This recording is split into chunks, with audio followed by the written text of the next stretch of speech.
Hi, this is Sushil and welcome to You Next Officer. So today I'm with an answer for GS3. So objective for this video is we're gonna tune our brains how to write an answer for GS3 within 10 minutes if asked it for 250 words. Today our question is analyze reasons for higher Gini coefficient in India and its impacts and what are the measures needed to be taken to address it. So this question, though speaks about Gini coefficient, it asks about what are the reasons for inequalities. Whenever we write an answer, first thing that need to strike in our brain is that what not to do. So here the potential trap is that we may write half a page of Gini coefficient, run behind something else, which should not be done. So Gini coefficient should be just use it for introduction because indirectly it's asking about inequalities and not about theoretically why it is done, what are the graphs. No, please don't get into that trap. So let's get into the answer now. Let's just use only two lines to introduce, and in the introduction we would say inequalities are measured using Gini coefficient. So we use the words like Gini coefficient is measure of democratic distribution of income and wealth in country. The higher Gini coefficient signifies higher inequalities in economic status. And then we enter into the actual part, which is body. We would say a reason for higher inequalities as a heading, and we would classify that as income side and expenditure side. Now, when we say income side, it means they are receiving lesser income. For some reasons, we would list out those reasons. Here, whenever you write GS3 answers, unlike GS2 answer or the society or history answers, they are not independent ones. The reasons would be interlinked with each other. So we would write in a way that one is leading to other or one is due to other. So you can see the approach here. It says non-alignment of skills to market demand is due to inequalities in school education or whatever skill training that they undergo, which would lead to glass ceiling. I think you guys understand what glass ceiling is. It will create a compartment which is hard to break and reach to the other level to match the higher skilled people. Then we went on to say lack of diversification of career options. We often see the societal character that people would run behind something like engineering or something else, which would lead to a mob tendency that many people run behind a particular career and another career, the supply demand is not matched properly. Suppose we needed higher number of doctors, but people are reluctant to join MBBS. Instead, they run behind engineering or something else. So engineers will be unemployed and there is a shortage of doctors, which is a twin problem which would be addressed by career diversification. And suppose even the sports, we don't have proper competition in sports. If you leave aside cricket, there is a lot of untapped potential in other sports which is not utilized properly. Okay, what will that lead to? It will lead to huge demand mismatch in labor force. That's what we used in point number 3 if you look at that. And later on, it will result in a grave problem of unemployment, which will create a domino effect of underemployment or frictional employment where people would take up jobs for lesser pay or lesser skilled job than what they are to be entitled to, which means someone who can work at managerial level would end up working at clerical level or some other entry level jobs. So just take some 10 seconds of breather to digest whatever we have uh, gone through so far.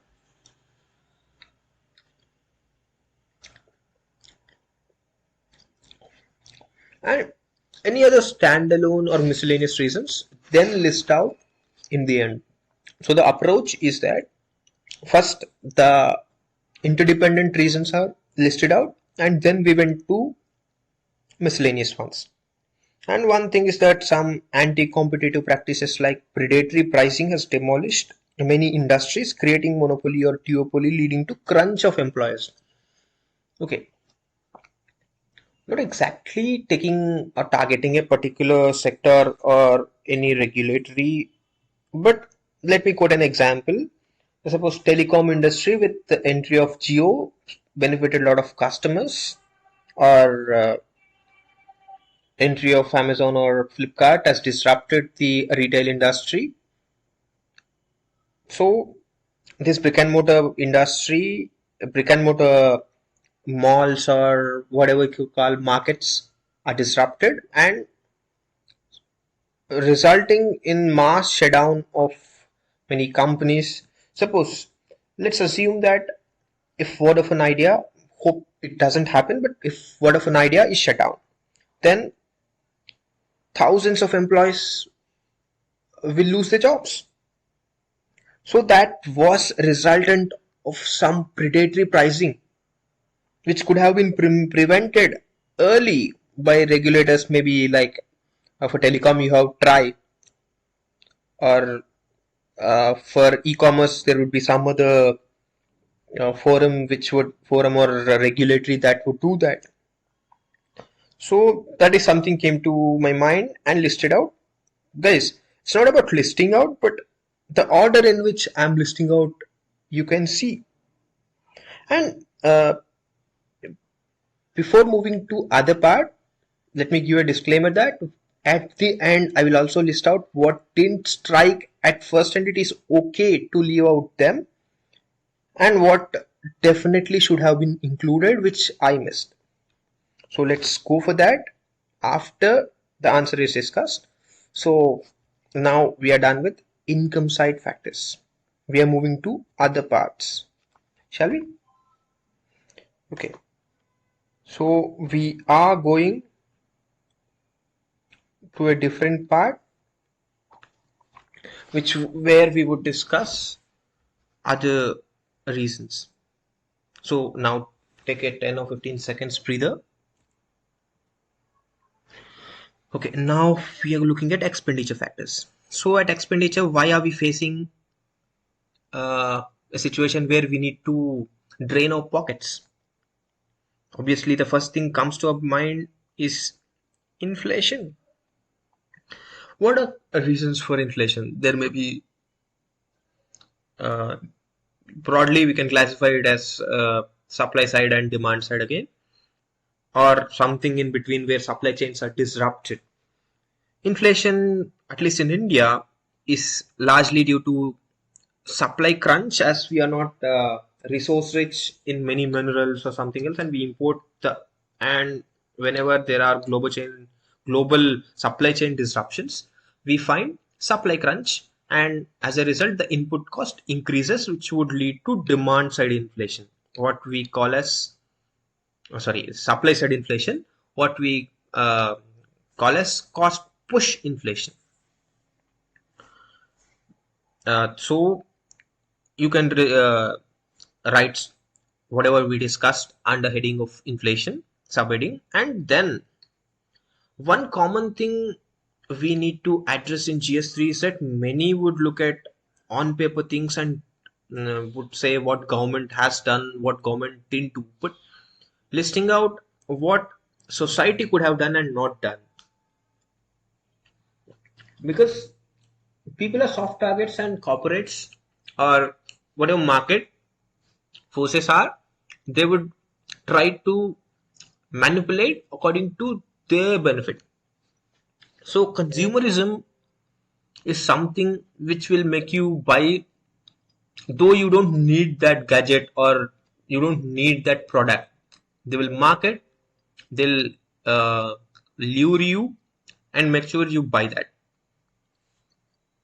So that is something I have listed out, which I felt could make the answer unique when we focus upon societal behavior, how they are soft targets. And then, due to the pandemic, we found out of pocket expenditure increasing when you are hospitalized. So, out of pocket expenditure on health is something I have focused on. You can see that is due to low insurance penetration. With low insurance penetration, and second thing I would like to focus under the same heading is that why do you want to get ill and then spend? Why can't we spend to boost our immunity or ensure we don't get ill at all, or at least reduce the chances of getting ill? For that, we need a preventive measures. So I was focusing on preventive medicine.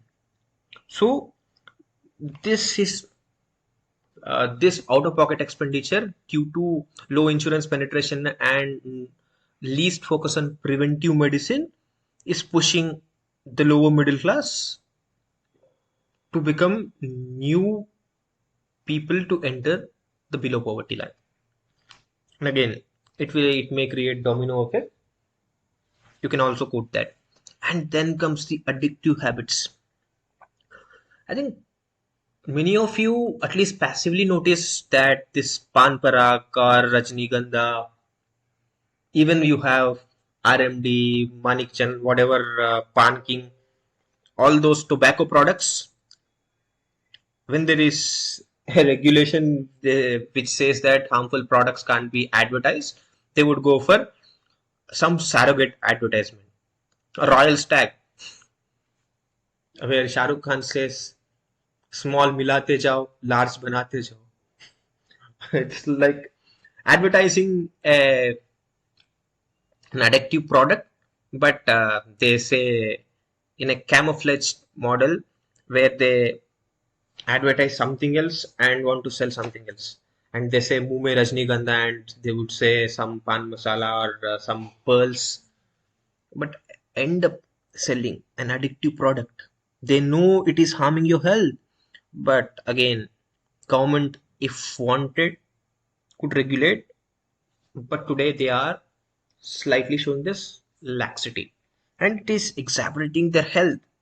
So you can again use the link to link the third and fourth point where you focus on addictive habits. And then comes the poor management of finance. You can link this to consumerism as well. The second and fifth point are linked again. The unsustainable debt management, and again, human wants are unlimited. We feel you need everything possible. You want a good car, house, whatever it is, and you end up not having a proper record and proper control over your wants and spend too much. You borrow and spend and default EMI is something else. The financial planning or the knowledge about how to manage your finance, if it is missing, then again you will you will end up in debts and you don't even get new loans because you defaulted already, and that will lead to a grave problem. You will be bankrupt soon. So that was something we were focusing. And finally, as we have done with listing out the reasons, we would go to a part where we would suggest measures. And there is no necessity that, as question says, first what are the reasons is half part and other part is what are measures. You don't need to keep it half and half. You need to use your discretion that listing out reasons would take at least two-thirds of the part, and one-third you can give measures. So here I've listed out the measures. You can see, uh, and again, doing this may save your energy of thinking, and you're not tired and fresh even for the next answers. So try to find the reasons and give measures to correct the potential shortfall which led to those reasons. As we have talked about that pan parag advertisement, everything else, now the first measure that we can suggest is regulate the surrogate advertisement. Then proper targeting of inflation, aligning, and when you target inflation, it's not just RBI, but even government policies where they may go for what do you say, excessive subsidies or transfer payments that may also influence inflation. So both fiscal and monetary policy should go hand in hand to control inflation. Then comes, as we were talking about insurance and preventive medicine, we did that. And as we said, we need to focus on financial planning. No one will listen if you ask them to save money, it will be useful for future. In my childhood, I remember schemes like small saving schemes were put from post office, which was helpful in nudging. If you don't know what is nudging, it is incentivizing and pushing them to adopt for change. So if we push them to adopt for change, where they would go for small saving schemes to again save their money.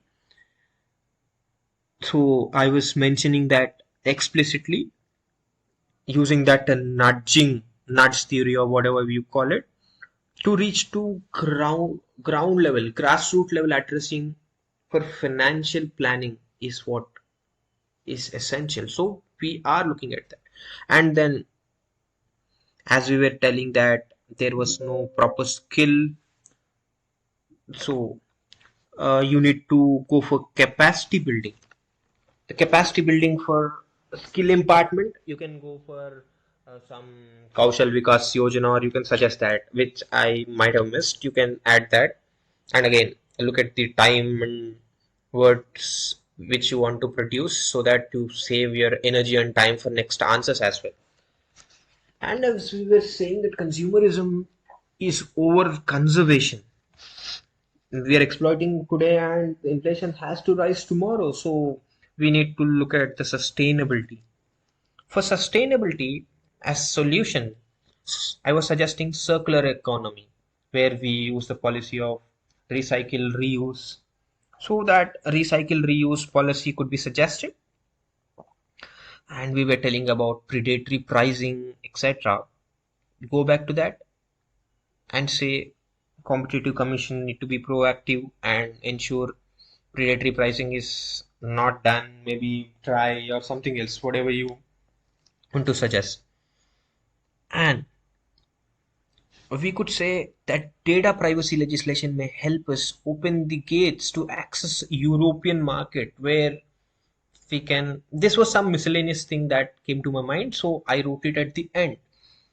The data privacy policy, if what, could open gates to European markets where we can boost our exports and IT services. That's where we have comparative advantage, and I think Indians could work in that and increase their exports.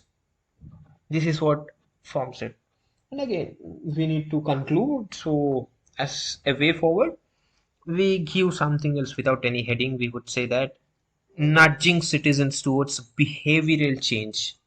As if you look at the whole answer, we were looking at societal changes, I mean, behavioral changes in the society as a whole, and we were also focusing on policies of government which are to be done. Unlike the others who might suggest only policy changes, we were focusing on both. So we are interested to suggest both. So at way forward, we would say nudging citizens towards behavioral changes and proper regulation over unfair marketing and consumeristic practices. Unfair marketing is what we suggested with surrogate marketing or surrogate advertisement, and then consumerism and skill imparting efforts to reduce inequalities in economic status. So this sounds to be a simple answer, but I feel this is slightly unique, which may fetch you that extra one more because it was addressing all the necessary things with not so common or mediocre points. So you may get some 5 out of 10 or 5.5 out of 10, which is a reasonable in GS answers. And saving energy for next question is also important, so we choose this part. So one thing which you can focus if needed, and if you are so fresh enough and to answer, which I personally feel missed in this answer, was focusing or for this answer specially felt family as a unit, which is common mistake that happens in professional policy making of economy again and again. Because even if you see ration cards are given for family, not individual, and all the schemes, most of them target particularly taking family as a unit. Now, think about individual as a unit where you find within the family there is inequality. Not all of them are getting equal access to resources. End of the day, poverty is not ability to access the resources, not the money that you have in pocket. So when you have that inequality, it will lead to a situation where women are not getting equal resources, children are not getting equal resources, and adult male are getting more resources than other members of family. So uh, that's something you can include, which I felt is missing in this answer, and I think that can add, but you need to properly place that in the middle and highlight that. So on this note, I think you're good to go. If you practice with this framework, you can produce good answers with at least 5 to 6 marks, which you can get out of 10, effectively saving your energy and time for subsequent questions so that you can answer all the 20 questions if asked. So that should be your objective. On this note, I would end this video. Before going, I would say please comment constructively if you want some changes, how we proceed in the next videos. And again, uh, like and subscribe the channel. Thank you. See you in next video.